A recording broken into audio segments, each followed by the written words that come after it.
Well, like I mentioned before the break, it's not often we see a sight like this here in the Gem State. We do get tornadoes, on average about half a dozen touchdown every year across Idaho, but this is not really a tornado, though it is great video. Thanks to the National Weather Service for sharing this. This was captured by a fellow named Jason out near Twin Falls. This is a land spout. They are formed differently than a tornado. They still look very dramatic.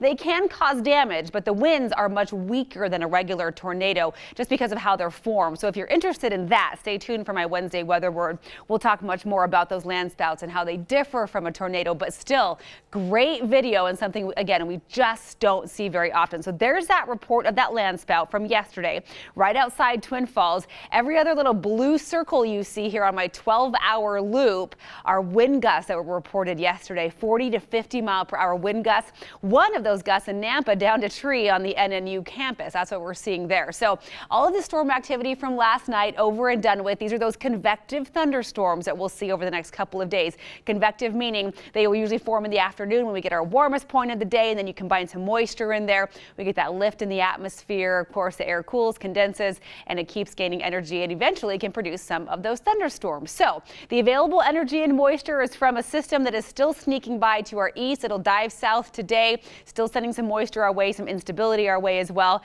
That high pressure, though, is what we're really watching for the weekend. That's what's going to send our temperatures skyrocketing for Mother's Day. We're talking 85 to 86 degrees in Boise. Forget about the warmer spots like Ontario and Weiser. You may be flirting with 90 before the weekend is over and done with.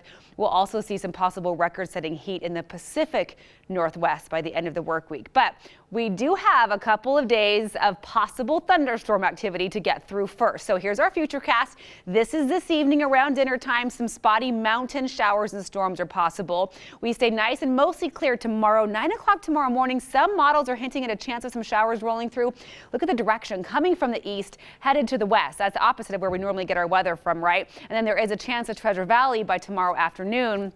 Could see a couple of storms developing. Not everyone will get hit by these showers. It will be very spotty and widespread, but the possibility is out there. So just keep that in the back of your mind for tomorrow afternoon. As far as temperatures go for today, still above average and comfortable. 79 for Ontario, 74 for Boise, 72 for Mountain Home. We will get rid of the wind to a point, but we still expect breezy conditions today. So it's not going to be completely calm, just not as gusty as yesterday. Partly cloudy up in the mountains today. Highs right around 60 for McCall, Donnelly, and Cascade. Mostly sunny with a stray afternoon storm possible in the east central mountains. A high of 59 expected for Sun Valley. Magic Valley, there's a chance you could see some showers and storms this afternoon once again as well, without those extreme gusty winds throughout the day.